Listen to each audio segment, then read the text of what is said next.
Alright, ladies and gentlemen, we are back, and we are into this last matchup, the last qualifier for the Fragbite THOR Open qualifier, brought to you by CDON. I forgot the overlays, but whatever. You'll have to forgive me for this one small mistake. We have a matchup between 3D Max and EGM.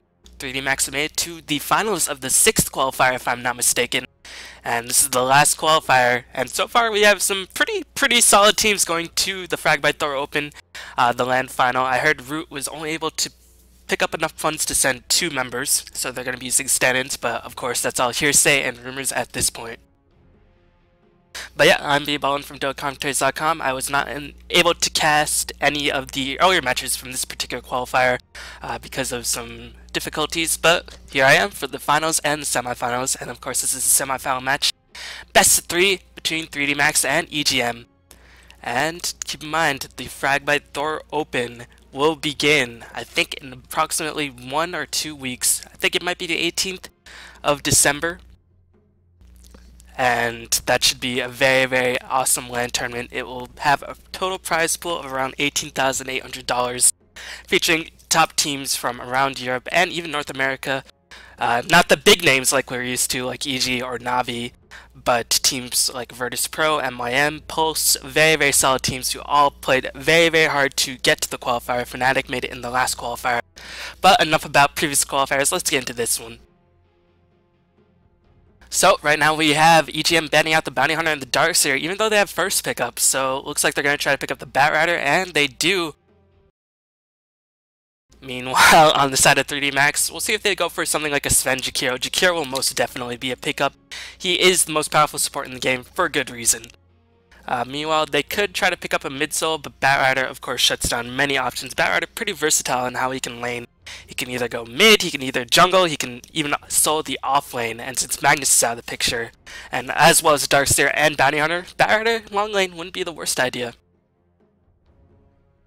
Meanwhile, 3D Max, they might have to take into consideration if Batrider does go mid, they might have to counter with something like a Queen of Pain, but I expect them to pick up Jakiro with this opening pickup, and maybe go for something like a Rubik to help solidify, get some of that spell stealing, really try to shut down the opening pickups of EGM, because Rubik just does that. He prevents you from picking up, or really forces you to think about what happens if a giant ultimate, like a Brewmaster ultimate, a Tidehunter ultimate is picked up. And we are going to see the Jakiro Queen of Pain, so immediate counter pick to the Batrider in the form of Queen of Pain for the mid lane matchup, and Jakiro, probably the best support in the game just because of that Ice Path, as well as being very tanky and a solid pusher indeed.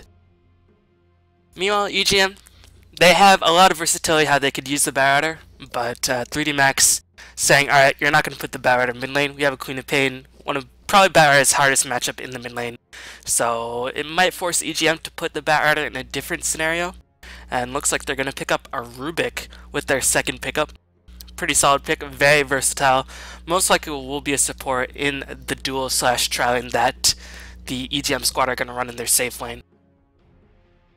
And this next pick will speak volumes about how EGM will lane this. Right now, they have their support and that's it. So they could pick up their carry, and that won't really give too much of how their lanes will shape up. Or they could try to pick up, if they pick up a mid-solo, then Batrider will most certainly be in the off lane or the jungle position.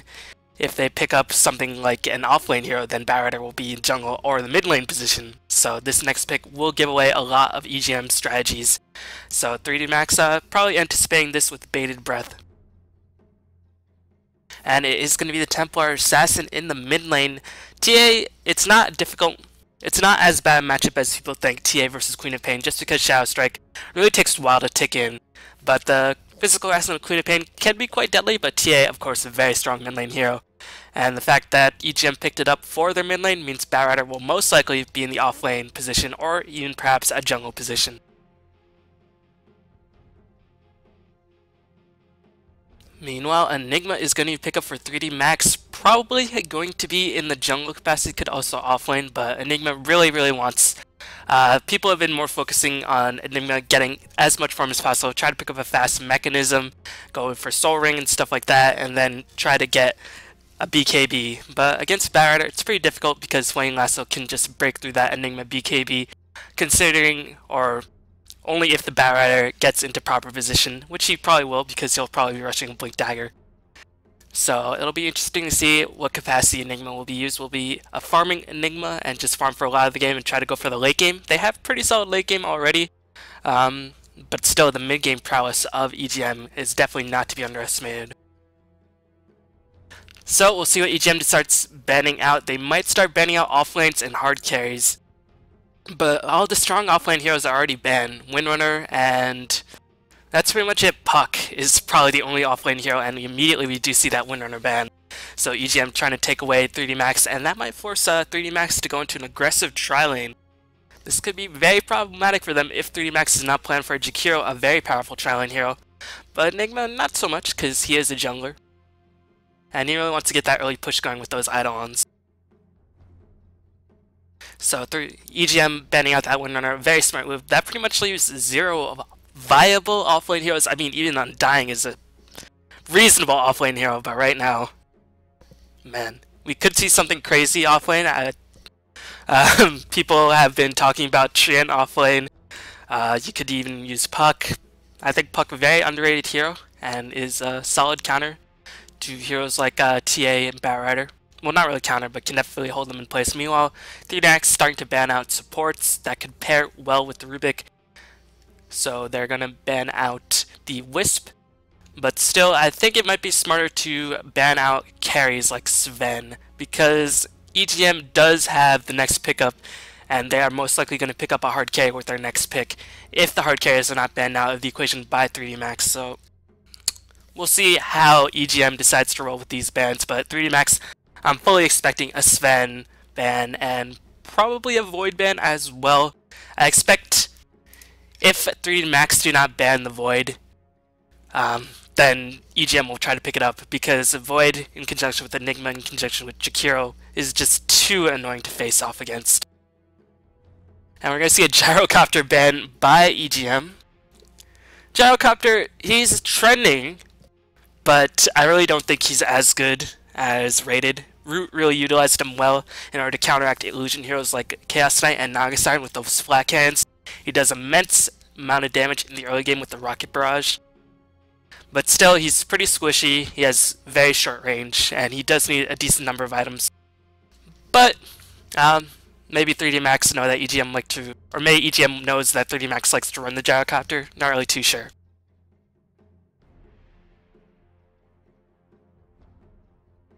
Meanwhile, 3D Max is going to ban out the Chen, so trying to eliminate all of the potential safe lane supports slash junglers. Wouldn't be too surprised to see something like an Enchantress ban as well from 3D Max, or a Keeper of the Light as well. Could be pretty annoying to deal with. Not many heroes to use that Chakra Magic with to refuel their mana. Batrider doesn't use too much mana. TA could use a bit of mana, but it looks like Luna is going to be the final ban by EGM. So this indicates perhaps a Sven pickup, most likely, so I expect 3D Max to try to ban Sven right now. Otherwise, he will most likely be snatched up, and Sven's a pretty interesting hero. Doesn't need too many items, but if you've seen the recent Ghost to Gamers article on the DreamHack statistics, then you know that Sven did not have the highest win percent. Actually, the highest win percent went to heroes like Undying and to Bounty Hunter, and Sven only had a 40% win rate, but still very, very powerful hero, very, very annoying hero to deal with. Really requires a lot of mobility, a decent amount of farm on supports in order to counteract that with Ghost Scepter. And right now they only have really one mobile hero in the form of Queen of Pain. So 3D Max taking quite a bit of time, but to me the ban that makes the most sense is that Sven, and that's why they banned it out.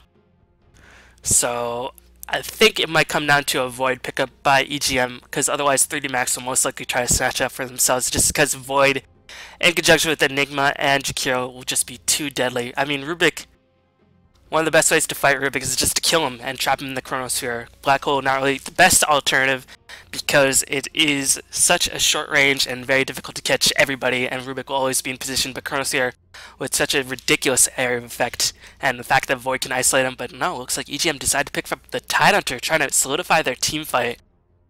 And I guess it's semi-counter to Enigma, and considering that 3D Max looks like EGM wants to go for a bit more team fight, but we'll see what 3D Max do to counter this. I think Void would be a smart pickup by 3D Max in this scenario. Try to isolate the Rubik, pick him off, but we'll see. Anyway, 3D Max taking quite a bit of time. They still have a lot of reserve time going for them. This is still the first game in the best of 3 series. And not too many strong teams, or not too many well-known teams. A lot of strong teams entered, but not the most well-known teams entered this particular qualifier. I think 3D Max with Illuminate and Infused standing with Sing Sing and Illuminate with players like Mag, Dubas, Fly, were probably the favorites, but 3D Max is the only one to make it to the semifinals. So 3D Max probably the favorites going into the finals and probably to take this qualifier. I think they are a Danish team, so they can try to fund their way. 3D Max, I think, is a sponsor. And 3D Max have been definitely showing a lot of improvement. It is a practice partner that No Time Hunter used. No Time Hunter did give them a shout out in their last game. And considering No Time Hunter won DreamHack, that's definitely not something to be taken lightly. 3D Max is going to pick up the Lifesteal. Lifesteal can survive Tidehunter because he's magically immune. With that Ravage, not really the best against TA, just because TA can drain a lot of the time of Lifesteal's rage, just because of Refraction can kite Lifesteal around with the slow, and she is ranged. So Lifesteal, I think, might get kited a decent amount. Pretty solid against Rubik as well. Lifesteal, of course, a very powerful carry, but has a tendency to get kited, and Barada can initiate with that Flaming Lasso onto him, but then you do have to make a choice. If you Flaming Lasso the Lifestealer, then a BKB Enigma can just walk in and black hole everybody. So that might be what 3D Max is hoping for in this scenario, because if Enigma gets Flaming Lasso, then Lifestealer can possibly dodge the Ravage and then go to town on somebody like the Barada or the Rubik. But EGM now have the last pickup. We'll see what they decide to go for. Still surprised to see no Void pickup by either side. 3D Max picked up their hard carry, so most likely will not see a Void. Meanwhile, EGM have yet to pick up their own hard carry. They have their tri-lane support in the form of Rubik, and there's the Void, finally. Man, hyping that up for so long, finally I get to see it. Void was probably the unsung hero of DreamHack, really did a number on many teams. No Time Hunter used it quite well in their victory. Synergizes very well with Enigma and Jakiro, but 3D Max are not going to pick it up, and Void, I do think, is the strongest late game hero in the game, along with Phantom Lancer. And I guess Spectre, but Spectre, never seen, ever. But Void, locking people in place with Chronos here, does a lot of damage, has the backtrack to avoid a lot of damage, and that could be very problematic for 3D Max. And 3D Max is a solid team fight, but they're more of a mid-game team, and we're going to see a last pick of Broodmother, so we're going to see the new creepy model of Broodmother. So that's their offlane hero, but they don't really have too much push. Well, they have Jakiro and, I guess, Enigma to go with the push. But yeah, not too sure what capacity Broodmother will fill in this. Just the offlane support, and hope that her team can take fights 4v5. Try to pressure the Void before he gets a little bit too big. I guess that's 3D Max's game plan, knowing that, alright, Void, probably the strongest late game hero. We already have our hard carry in the form of Lifestealer. So we're just going to try to pressure them, hope that Void never gets to late game. We have Liquid Fire, we have Eidolons, we have decent amount of mobility in Queen of Pain. We have a very strong semi-carry in the form of the Lifestealer. So I guess that's the rationale behind 3D Max's logic. But EGM has a very solid mid game to back up their own side, and they could definitely try to prevent the push. Not too much AoE that can really decimate those Eidolons or the Spiderlings, only really the Fade Bolt and the Firefly.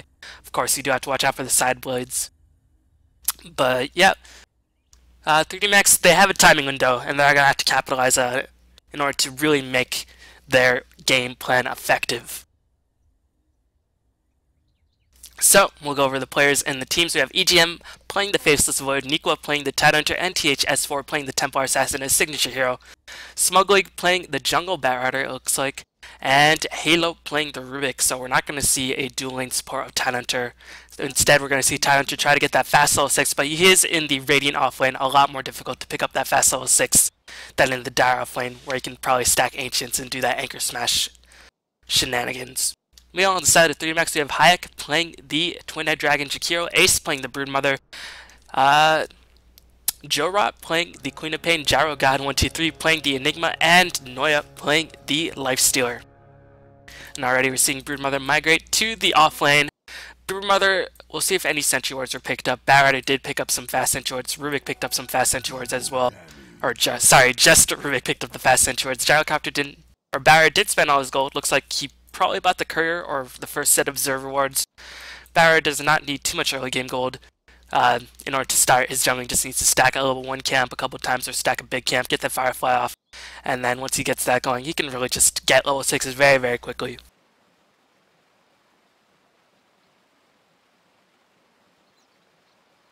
Anyway, as the game is paused, this is the last qualifier of the Fragbite THOR Open.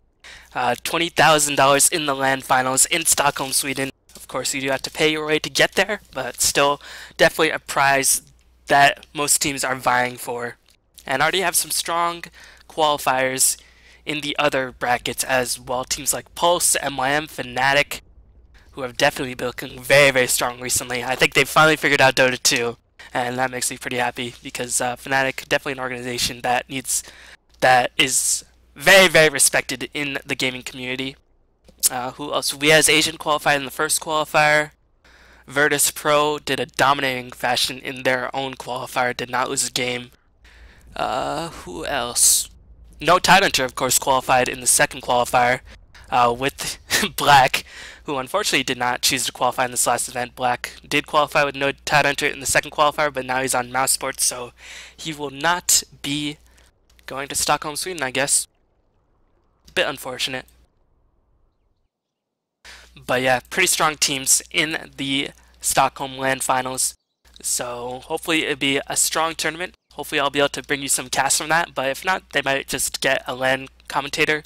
Fragbite, of course, a very, very popular esports organization / gaming organization in Sweden. So they might be able to bring somebody in like Draskell from the GD studio or the Good studio, or who knows. But anyway, I'll keep you up to date who the commentators for that finals will be. Meanwhile, the game is still paused. So in case you guys are wondering, I'm B-Ballin from DotaCommentaries.com. Unfortunately, I've not been able to bring you the last 1.5 qualifiers due to a lot of various miscellaneous reasons, but I'm here to bring you the finals of this last qualifier. So yeah, hopefully you'll stick with me, support me by following me on Twitch or subscribing to me on YouTube. But that's going to be enough of that. Just checking out the early items as Nikwa did reconnect. We see Queen of Pain going from fast Null Talisman into Tangos, giving her the base damage. The 480 cost of Null Talisman definitely benefits Queen of Pain a decent amount. Meanwhile, S4, notorious Templar Assassin player, very, very strong. One of the strongest Templar Assassin players in the European scene. Might even be the strongest Templar Assassin. Really, really the up-and-comer mid-lane player of Europe.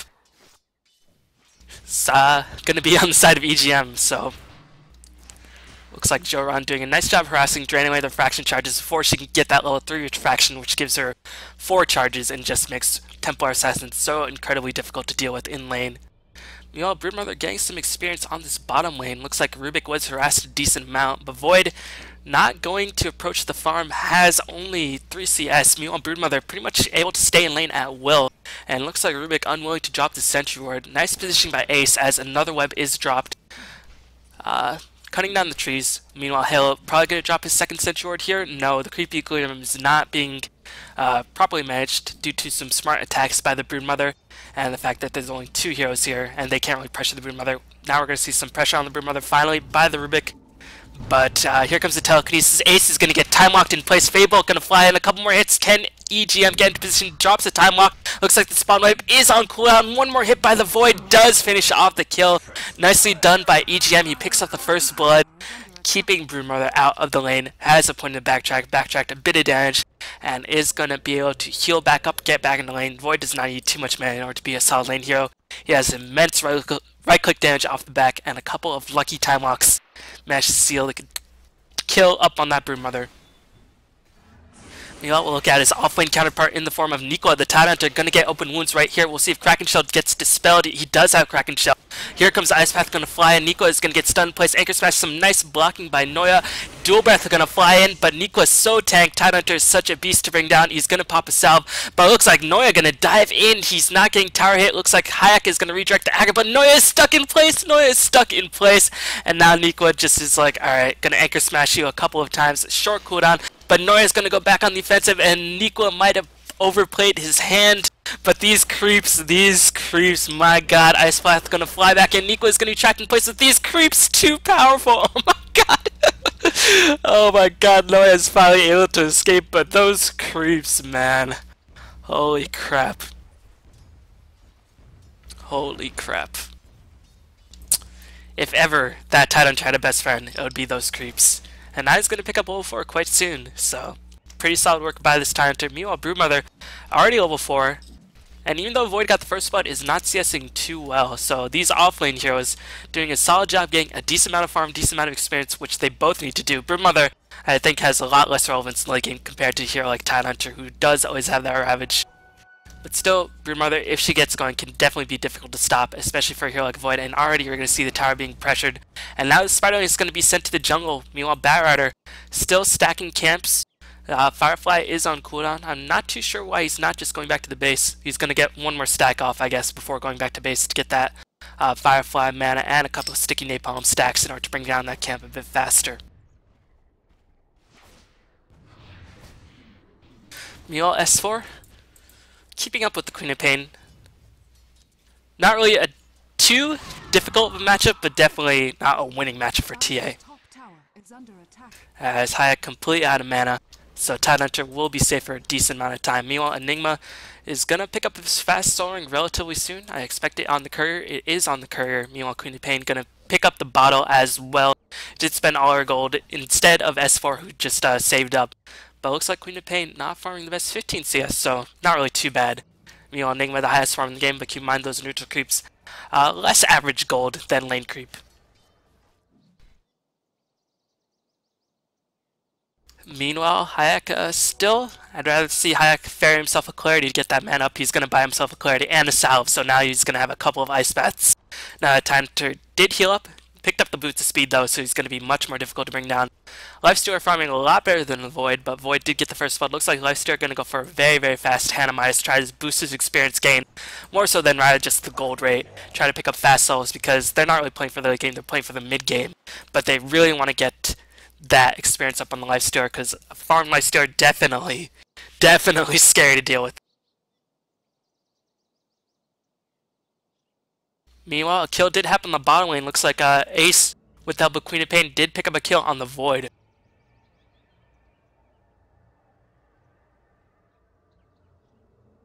If this was a replay cast, I'd probably backtrack in time, show you how that happened, but you can just pretty much guess what happened. Level 1 time walk? Yeah, level 1 time walk. Not really the best escape mechanism, so Queen of Pain able to pursue, and Broodmother with a decent number of Spiralings already has Sentry Ward to deward their own Sentry Wards as well. And this is looking a bit troubling for EGM. Void not farming well at all, so that could cause EGM a decent amount of problems in the mid to late game. And Void not really has Ring of Health, might just go for that fast Battle Fury, but it won't be too fast if Void keeps getting pressured like this. And again, Rubik not really the best support to clear out the Spiderlings. Only has Fable, which has a pretty long cooldown, 14 seconds at level 2, 10 seconds at max level. So the Spiderlings can pretty much have a field day.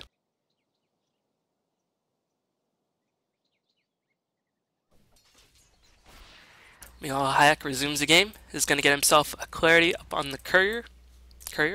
Bring the clarity to Hayek. As Rubik does take the fall, Broodmother, with the dive of the Queen of Pain, did manage to pick off the Rubik. Probably should have suspected that that was going to happen, but unfortunately, was not thinking.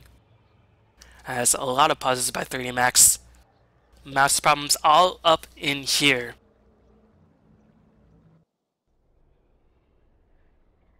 But 3D Max playing very, very solidly at this stage in the game. So it's going to be up to S4 to really get the EGM squad back in the game through ganks or just through a mass amount of burst damage. But keep in mind, this is only 5 minutes in the game. It's not really like he has too much farm himself. But they might have to count on the Tidehunter getting a fast Ravage. Almost level 5 minutes in the game. Pretty solid farm overall. Really, there's not too much a Lifestealer / Shakira lane can do to keep Tidehunter out, because Ice Path and the Open Wounds will just get dispelled, and Lifestealer really can't keep up with the Tidehunter in terms of base movement speed. As Looks like try again because the mouse is completely screwed up on the side of 3D Max.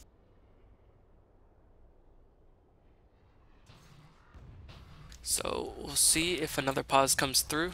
Noya gonna get some last hits, and Void just really having a miserable time on this bottom lane.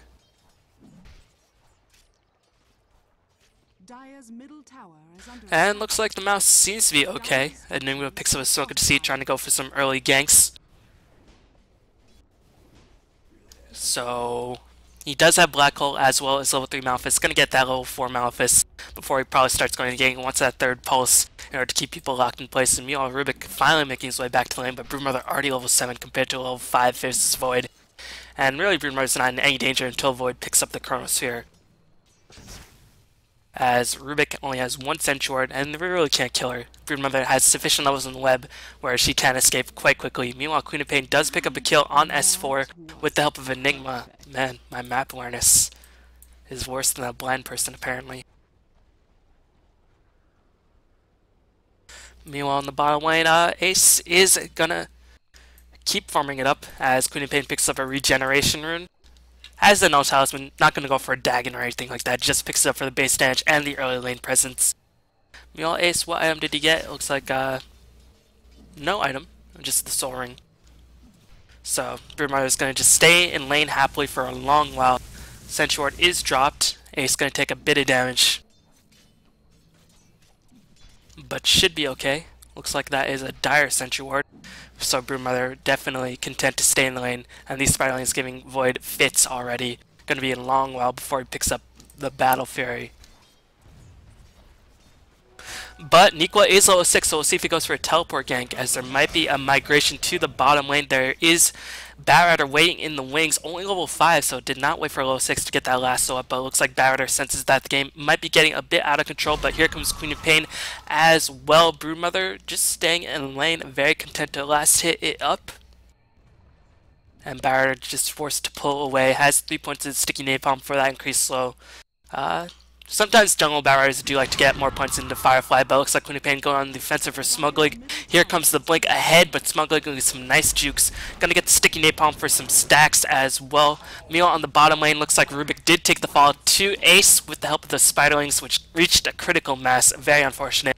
And there's going to be a migration for the top lane. Tyrant going to be in a lot of trouble. Looks like Noya going to do some life stealing with that open wounds, and here comes the cavalry as Ice Path with Magic Wand going to be dropped to heal life stealer back up. Nico completely out of mana. Dual Breath going to fly, and they're going to hope for that Noya gets the last hit. They're going to let Noya get the last hit. No, Enigma picks it up.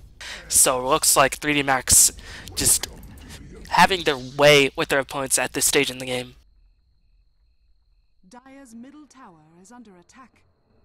S4, after dying, has the phase boots, but you should probably start gang going, or Tyranitar will try to get a gank going, but now the Eidolons have reached a pretty strong mass, so they're going to do some early pushing. No points to Liquid Fire just yet. Sometimes we saw max Liquid Fire, but now we're starting to see more transition Dual Breath. Dual Breath just does so much damage with a nice amount of slow that you really can't afford to skip it. And really, if you have a strong pusher, the tower damage, you're going to be able to pick up the tower regardless if the tower attacks fewer or not. Top tower has fallen. So the top tower is taken. Tyranitar, does he have a TP scroll? He is level 6, no TP scroll, so he cannot teleport to get any ganks going. And the Dire have a ward. S4 does not have vision, so S4 might be in a lot of trouble. Queen of Pain has a double damage rune as well. Any detection on the side of Dire, but here comes gank. Smoke to see being used by the side of EGM as well. They're going to circle around trying to catch S4 out of position. Ice Path just barely whiffs, but here comes the Malefice. Screaming Pain, Shadow Strike coming in, but the dust is going to be popped. Looks like Barrett going to fly back in. I don't know if he's level 6. He's going to get Shadow Stricken as well. The Firefly might be single-handedly enough. Nice recognition by Smuglig to get in position to try to save the life of S4, and he did it successfully, so very nicely done. But still, the pressure being applied by 3D Max is definitely something to not be underestimated, and Broodmother on her way to her Orchid already picked up the Strength Treads as well. Broodmother just able to stay in lane at will, and it's always surprising to me to see Broodmother get banned these days with the first ban, because I haven't seen Broodmother be very successful, but when Broodmother gets going, she's really difficult to stop, as evidenced right now. One of those crazy momentum-based heroes that's really, really annoying to deal with. And Queen of Pain gonna circle around, no wards up on the side of Radiant. Really, their support's too poor to afford any wards. Meanwhile, the Dire have wards all over the map, really controlling the rune spots. Queen of Pain blinks in with the Shadow Strike. Here comes the Telekinesis gonna send, and Void gonna drop the Chronosphere, trying to catch a Broodmother as well, but they might just be able to get the Queen of Pain, get the lasso. They're forced to use 2 ultimates. Void might even take the fall. He does take the fall. Queen of Pain is gonna live! Oh my god, this is so unfortunate for 3D Max. Broodmother does pick off the Rubik, and now she's going for the Batrider. Broodmother might just be able to get out of range, and the stacks, 4 stacks up on the Broodmother, but Smugglake will not be able to pick up the kill. Oh man, 2 ultimates dropped. No kills on the side as the Flame Break level 1, not enough to kill that Queen of Pain, and looks like Broodmother just in tower range, but here comes S4. S4 trying to make something happen, has an invisibility rune, gonna try to circle around for this Broodmother, but the dust did wear off. Here comes the Centaur. Telekinesis is gonna drop Broodmother back in place. S4 gets 1 refraction hit, but that is it. All of the ganks going wrong for EGM at this stage in the game. Meanwhile, on the top lane, looks like Noya going to town on Void. EGM actually doing a solid job, has 3 points in that bash, so probably got 1 or 2 lucky bashes in there, but right now, it's not looking good for a side of EGM. Not able to pick up any kills with 2 ultimates. And really this Queen of Pain and this Broodmother are starting to become a huge problem. 1 Oblivion Staff already finished and already has enough to pick up a second component like the Sobi Mask or the Sage's Mask or even the Robe of the Magi after picking up the Teleport Scroll. We'll have that Robe of the Magi very, very soon. And if Broodmother picks up such a fast Orchid, really Rubik, or even Batrider will be pretty much useless in these games. Or if they can get the silence off on the Void, won't be able to drop that Chronosphere, and that Chronosphere is pretty much the only thing that is a saving grace for the side of the Radiant. We'll see what EGM decides to do. Will he decide to go for the Battlefield? He's so far away. By the time he finishes it, it might just be like 20-22 minutes in the game. It might be a little bit too little too late, but really, what choice does he have? Not too much choice at all for this Void, as the Regenerant going to be picked up by this Twin-Head Dragon. It's going to snipe it out of the way for S4, but here comes Maelstrike as Hayek going to be in big trouble. Nice juking by S4, able to clean up a kill on the Twin-Head Dragon. Unfortunately, not going to be able to pick up the Regenerant. Trying to use the Meld to dodge the Shadow Strike, does so successfully. Nice reactions by S4. This is online tournament, so playing with very solid ping, as looks like Ace is going to be in a bit of trouble. Anchor Smash going to fly in, but Broodmother with the max web is just so fast. And no dust going to reveal the positioning of Ace, and Ace getting very close to that Blink Dagger as some more bashes going to fly, and EGM going to take a bit of damage. Look at all these time locks holding Lifesteal in place. Man, really unlucky for the Lifesteal. Another time lock going to fly, and Fest going to pop out, going to be able to steal up some damage, steal some HP.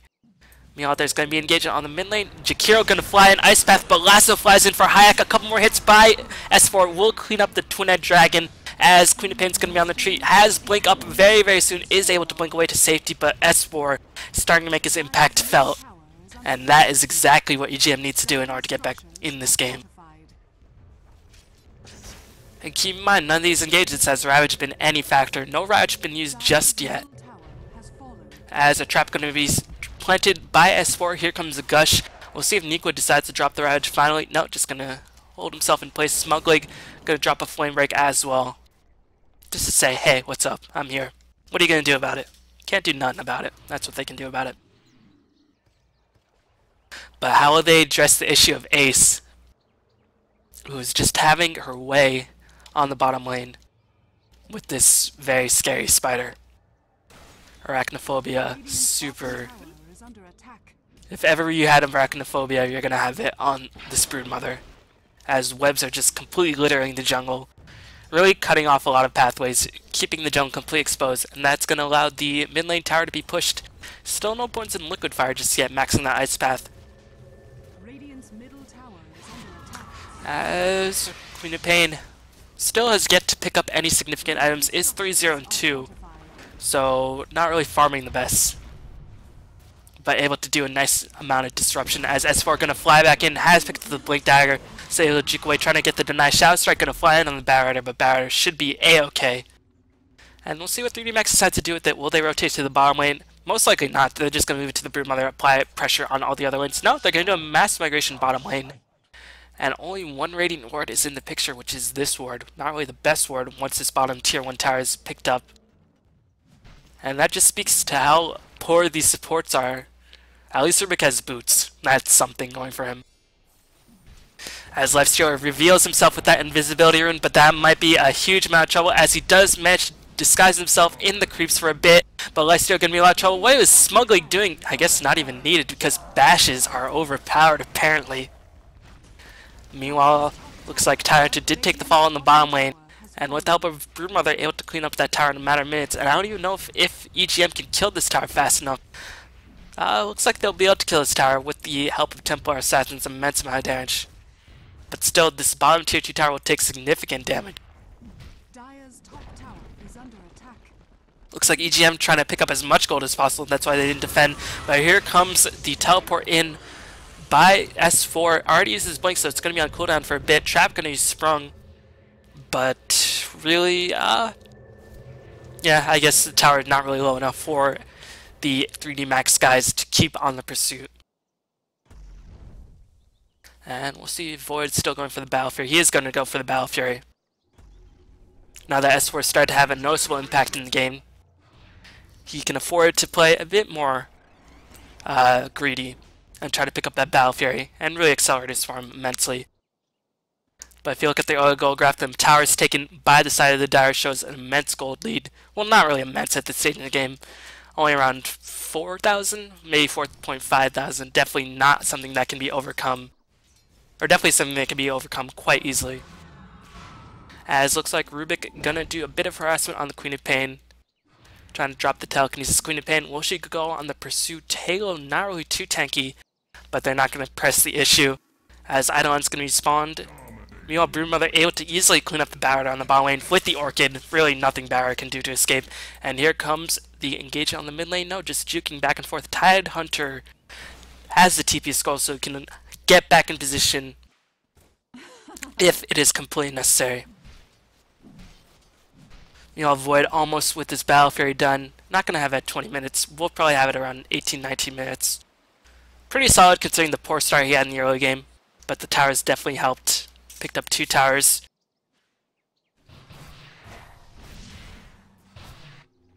Meanwhile, what's Lifestealer going for? Going for the armlet. After they hand a minus level 11, we'll just check out the levels at this stage in the game. Broodmother TA, highest levels in the game, followed by the Lifestealer, even with that hand of minus. And Queen of Pain only level 9, pretty surprising, but really she's not farming at all. She's just trying to roam around, pick off ganks. But that might come back to haunt Queen of Pain. This lack of farm has the ultimate orb, but really very low leveled. Wants that level 2 Sonic Wave for the lower cooldown and for the boost in damage.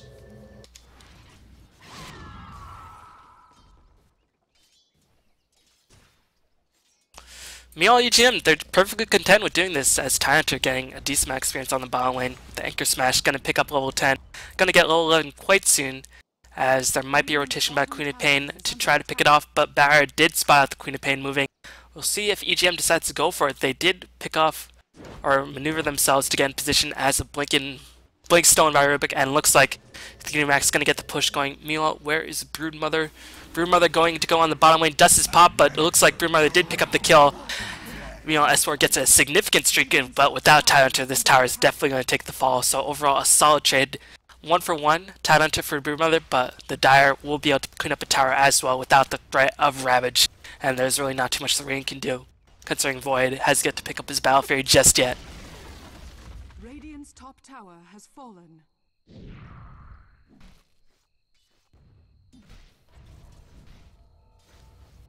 So 3D Max is going to take another tower, and keep in mind this bottom tier 2 tower quite low as well. But looks like the Radiant finally been able to pick up some gold to get some wards down. Have a Sentry Ward, Counter Warding, have a Die Ward as a Blinking by the Barret, completely unexpected. Now he had Blink Dagger, as Enigma is going to take the fall. Barret does pick up the last hit, and that Blink Dagger caught me off guard and definitely caught the Dire off guard. And Enigma is going to go for that fast BKB, pretty standard, rather than going for a Blink Dagger. Blink Dagger only if you're being really, really aggressive. Which they are, but really blinking into a Tidehunter, not really something you want to do too often. And now that Barret has a Blink Dagger, might have to reconsider, because keep in mind Lasso does go through that BKB, but still will probably finish that BKB. We'll avoid finally finishes the Battle Fury at around the 20-minute mark.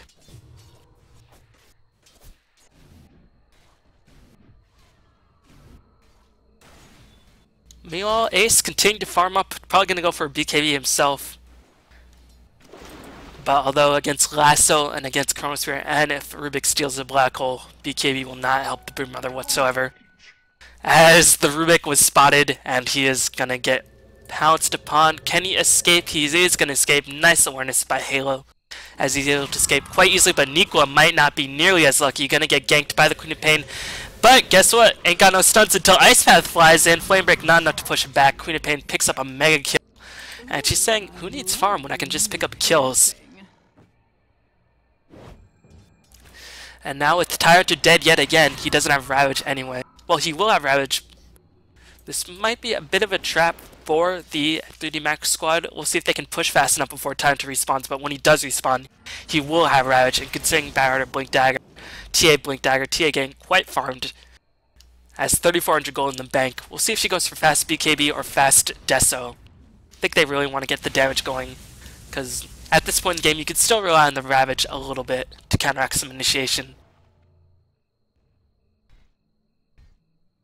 But looks like the 3D Max guys recognizing the Tyrant will respond. Just going to back off for now. And a very awkward stage in the game because the Rain do have the better late game. Keep in mind, they have Void and TA. You know, Lifestealer will get locked in place by Time Lock and by the Templar Assassin. As Broodmother did take the fall, Blinky and Flaming Lasso, as Broodmother was killed quite quickly. And that's going to slow down. Broodmother going to be dead for 50 seconds. So it's definitely going to slow down what 3D Max is doing. And now 3D Max falling into a weird stage in the game where they're not really sure what they can do, because they're going to constantly be affected by the Ravage. Barrett can always get the Blink and Lasso with the help of TA blinking in. And Void's going to be farming up. So it'll really show the character of 3D Max coming up very soon. We'll see how they can manage to face these next couple minutes. And EGM might force 3D Max's hand. They're going to try to apply a bit of pressure to this bottom tier 1 tower.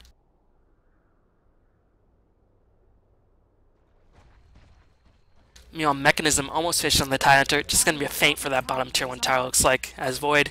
Probably going to do a couple hits, then blink back out. But here comes the Shadow Strike as well as the Sonic Wave, as it looks like Void is quite low HP. TIE Hunter going to take the fall. He's not going to use his Ravage. He is just going to die with Ravage online, as it looks like Queen of Pain going to keep up the pursuit. Looks like the Shadow Strike constantly canceling those bottle charges, but the blink in ahead. A couple more hits. Halo will take the fall. Queen of Pain on an unstoppable streak. No farm Queen of Pain needed, but gonna have the Hex up pretty soon.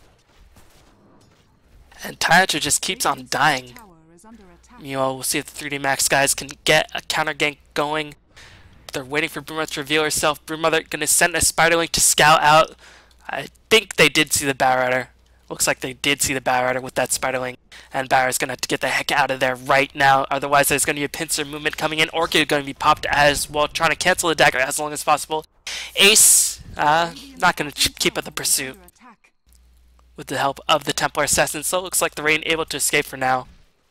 But Void starting to pick up his gold. He's going to start picking up some damage and his BKB, and really, the Dire are going to be in a bit of trouble. We'll see what big item Lifestealer picked up. Picked up the Hyperstone, going to go for that AC. Try to reduce armor, and also does a pretty solid job in terms of getting those pushes going. But still, keep in mind, EGM still very much in this game. Definitely not a gold deficit that cannot be overcome. Can be overcome quite easily with one Chronosphere. And if Rubik manages to steal an ultimate, that'll just be the icing on the cake.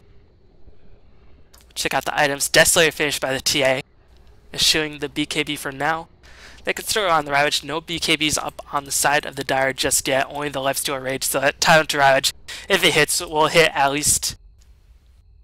Well, assuming that he gets in good position, we'll hit everybody aside from the Lifestealer. Assuming they're all clumped up, which most likely they will not be. 3D Max, a good enough team to know that. Okay, Tyrant are gonna come in. We'll just spread out, guys. Try to avoid some of this damage. Meanwhile, S4, probably gonna go for BKB next. Void gonna pick up a strong item relatively soon. Picked up the Mask of Madness, so he's going for a very glass cannon-esque build. Gonna increase the amount of time locks he can do. Time lock now with double damage inside a Chronosphere definitely cannot be underestimated. 140 damage inside a Chronosphere is so ridiculous. And with those Mask of Madness, he can definitely get off more time locks, really do a significant amount of damage. But we'll have to be careful, he is quite squishy, has strength treads, but only 1100 HP to boot. But yeah, this is the last qualifier of the Fragbite THOR Open. I'm bballin from DotaCommentators.com. Follow me on YouTube, youtube.com/bballin773, twitch.tv/bballin773. And this is game 1 of the semifinals. Check out the levels yet again. Queen of Pain, after picking up some kills, finally able to reach the middle of the pack. But despite Lifestealer picking up very early ahead of Mice, has only died once at least. But not really that high in terms of levels, has not been participating in nearly that many kills. Meanwhile, Broodmother probably gonna go for a BKB herself. We'll see if it has any items on the courier. No. So they're probably gonna give the Aegis to, I imagine, the Broodmother or the Quap. Or the Lifestealer. Probably the Lifestealer in this situation. Because Broodmother without BKB. So it's probably going to go to the Lifestealer or the Quap. Can allow Quap to play a bit more aggressive. No, Lifestealer's going to pick up the Aegis without too much fuss. Tidehunter's been dying a huge number of times. 0-5-1. Definitely not the score on Tidehunter you'd like to see. And is still quite far away from the mechanism, but fortunately for him, he is level 11, so he's going to have that increased duration of stun and that increased damage of the Ravage, and as well as increased radius, so definitely not something to overlook right there. As Void with the Mask of Madness, they're going to try to clear up these neutral creeps. Smugleague with that Blink Dagger has definitely been a thorn in the side of 3D Max. Smugleague playing quite solidly, 2-1-2. Overall, pretty low action game. 20 kills in 24 minutes. But 3D Max are going to have to make their moves soon because they definitely don't want to face a Void in the late game.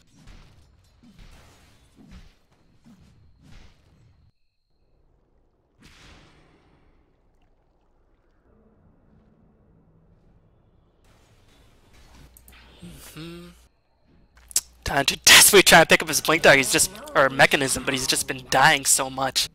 As Illusion Rune picked up by the Broodmother. Tidehunter's so close, and yet so far to that Mechanism. I'm sure he's gotten to this point several times at this stage, but the Anchor Smash will do a nice job accelerating his farm. He's going to pick up his Mechanism relatively soon. Going to give a nice terms burst healing, and can counteract the Lifestealer AC once he picks it up as well. As AC is finished up on the Lifestealer. Lifestealer accelerating his farm immensely, as the Roshan kill definitely helped him out. Hit level 16 quite quickly. You know, S4 probably going to go for a BKB at this stage in the game. Queen of Pain finishes his Scythe of Ice. And just checking out the Roshan timer. Still about 4.5 minutes left until Roshan respawns. But you definitely see 3D Max with the Scythe of Ice finish, with the AC finish. They're going to make their move, and they're going to make their move now. As Broodmother only about 150 gold from finishing the full BKB. Broodmother, this is what Broodmother does, just lets her team do all the work, as it's going to be Blinking Hex onto EGM the Void. We'll see if EGM can take the fall. Black Hole being dropped on 2 euros, and Nikla pauses the game, as this is getting a bit silly. But it's not like Nikla can really help his teammates. But 3-man Black Hole gonna mean the end of at least the middle tier 2 tower.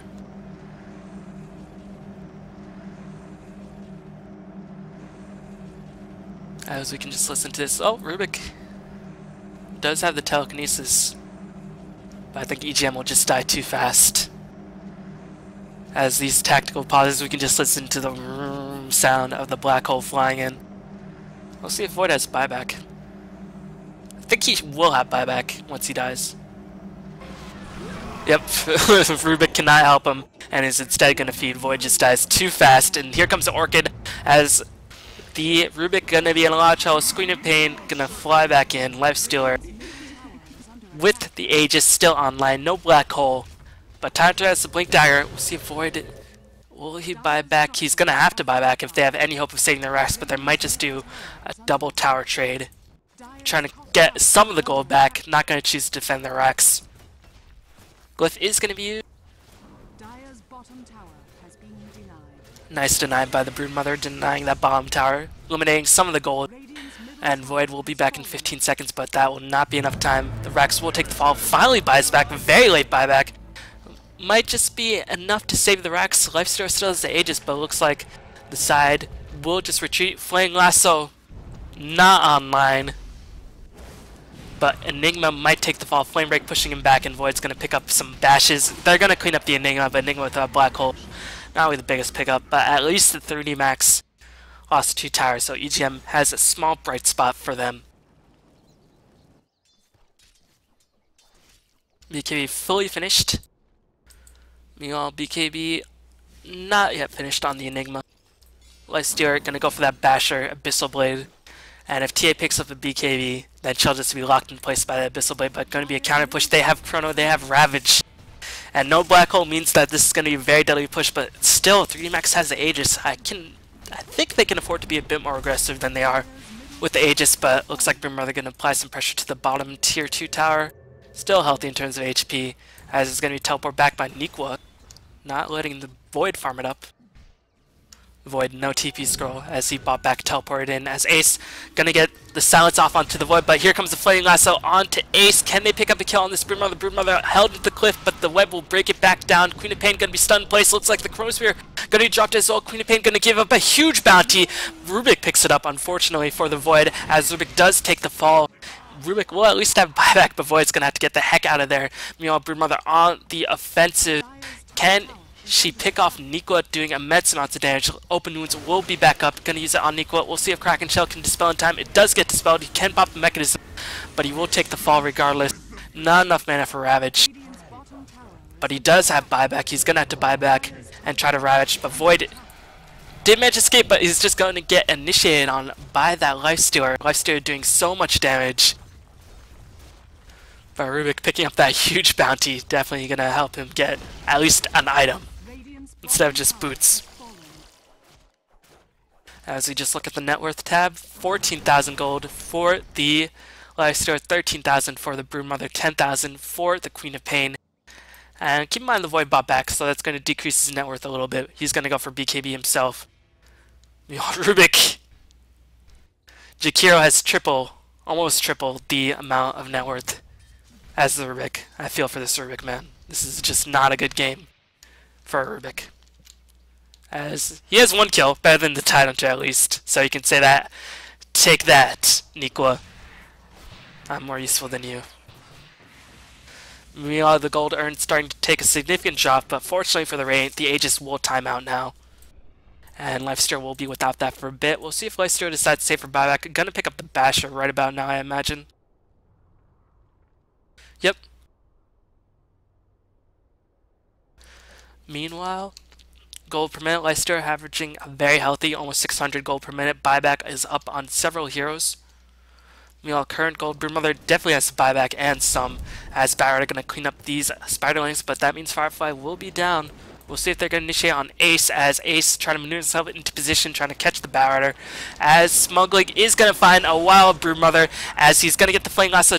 The Force Staff going to meet up, but Ace is going to pop the BKB, and really nothing gets out the BKB now that Last is on cooldown. Sonic Wave lifts everybody, but still managed to kill the Rubik, as looks like Barrett going to take the fall. But now here comes the Black Hole, catching 2 heroes. S4 held in place, as well as the Tidehunter. This Tidehunter's been doing so much. S4, can she escape? Gonna get the refraction off, but she is going to take the fall. Sonic Wave, or keep in mind, Screaming Pain does hit invisible units. And now, this might be the ending push, because if the Dire take the top racks, then they're going to lose the mid racks as well. This Tidehunter, unfortunately, has not been able to get the proper Ravages, but he will have buyback. They might just be able to defend this racks. Tidehunter, you should buy back, bro. You should buy back. He does buy back. He's going to teleport in very aggressively, trying to catch multiple heroes in the Ravage. Chronosphere going to be dropped. Going to hold Noya in place. His Hayek is going to take a bit of damage, but trapped in the Chronosphere is a Templar Assassin. Tidehunter walking forward, menacing. He gets a 3-man Ravage. Nicely done. Noya going to be held in place, but Queen of Pain outside of the Ravage range. Noya going to take so much damage. He is going to take the fall, trying to lifesteal. Desperately Mechanism going to heal him back up. The bashes! Oh my god, Lifestealer hitting some creeps as Lifestealer picks up the kill. S4, no buyback. Void, does he have buyback? Here comes the Blinking Flame Lasso. Void, I don't know. He will have buyback in about 10 gold, but that is going to be enough to get the defense. Those bashes holding S4 in place. But Radiant taking that victory with the help of several buybacks. Man. And this is still anybody's game. Dire have a significant advantage, but Void is only going to get more and more powerful as this game goes on.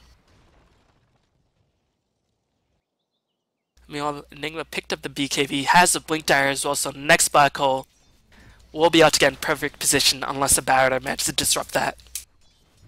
And keep in mind, the Radiant do not know that the Enigma will have the Blink Dagger up, so the Enigma will have the element of surprise. Meanwhile, it looks like Broodmother gonna go for the Butterfly. Gonna give her a nice amount of effective HP. As Rubik on that kill on Queen of Pain meant to pick up Strength Shreds and Embrace her. It's like bling bling, motherfuckers. Queen of Pain picks up a Ghost Scepter as well as a Necrobook level 1, trying to amplify their push. As well, I guess, reveal S4. Not too big of a fan of late game Necrobooks, unless you get them en masse, because they will just die. But still, at this stage of the game, everybody's pretty squishy on the side of the Radiant. And we'll see if the Radiant can get their smoke gank going. No Dire Wards was able to spot them. No Sentry Wards in place either. It looks like the Dire trying to get in position for rush on, but there's going to be initiation on the Hayek. Hayek is going to get stunned in place. Chronosphere going to hold Enigma and Hayek in place. Going to go switch targets. EGM does get Hex Sonic Wave, catching a couple of heroes, but now Queen of Pain might take the fall. Blink is going to be, oh, not enough as the bash is flying in. This Void getting so many bashes. Ace going to go to town on EGM. Ace going to pick up the kill, but S4 is still on the pursuit. But here comes Lifesteal, and that is the cue for Rain to get the heck out of there. Lifesteal finally joins the party, and this might be the end of the party for the side of the Rain, but S4 picked up one more kill on the Enigma. Looks like Lifesteal gonna get slowed a bit, and the 4 staff gonna be able to save the Barrier back in place. Blink and Ravage, very, very unconventional initiation by the Tidehunter, concerning that he's completely out of mana, and now Lifesteal has free reign, but looks like the lasso will be up. No, not nearly in time. Lifesteal, can he escape? Is going to try to Lifesteal up desperately, trying to get to the high ground. Is going to rage up as well, going to try to do some armlet toggling in a bit. Armlet toggle, going to go try to steal some life from Barry. He's stealing so much life, as looks like Jakiro gets infested by the Lifesteal. Jakiro going to be able to save the life of his buddy. Unless he dies, Ghost Scepter going to be used, Gush going to be used, as all time to just getting enough mana, as looks like the bash is going to fly in. Crazy engagement, S4 is going to take the fall, my god. The longest engagement I've seen in a minute, as Void gonna respawn finally, holy crap. Top barracks are under attack. And all the while, the Dire, they lost their tier 3 tower. Holy smokes. But the Dire are gonna pick up an Aegis, my god. Chronosphere is up. Blink BKB, Black Hole is up. Roshan has fallen. The Dire pick up the Aegis. This Lifesteal becoming a huge problem. Any Ghost Scepters up. Gem picked up by the Tidehunter. But they don't have any Ghost Scepters. Do they have any 4 staffs? 1 4 staff on the Barrier. So Lifesteal would pretty much have free reign in these team fights. And that could be a huge disaster for the Radiant.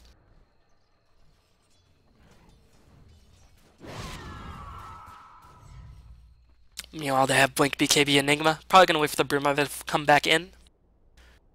Broodmother very close to finishing her Butterfly. But Ravage is down. Checking out the cooldown on Ravage. Going to be down for the next 40 seconds, so they're going to really put a lot of emphasis on both the Rubik and the Void. Rubik to try to catch the Black Hole. But the spells, the BKB will block that, as looks like Lifesteal going to get lifted up in the air, taking a bunch of damage. 3 stacks, going to immediately dispel it all with Rages. He's going to go to town on EGM. EGM does take the fall.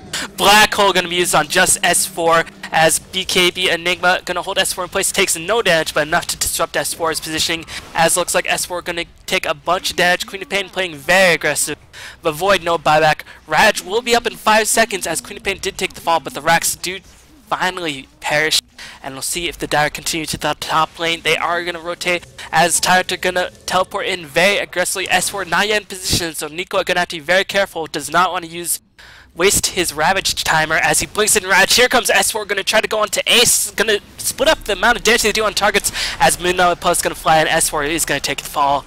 And Radiant, they are going to probably lose this game number 1. Ice Path not enough, as S4 held in place for so long, and all this initiation on the Void. the lack of BKB definitely got to him, as he finally had the BKB up in the last team fight, but the Hex by the Queen of Pain. And the Ice Path and the Black Hole, just too much. 2 racks down on the side of the Radiant. It's going to be very difficult to overcome.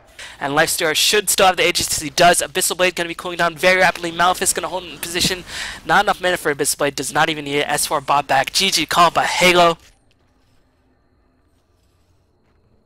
And that is going to be game 1. Wow. A solid win picked up by 3D Max.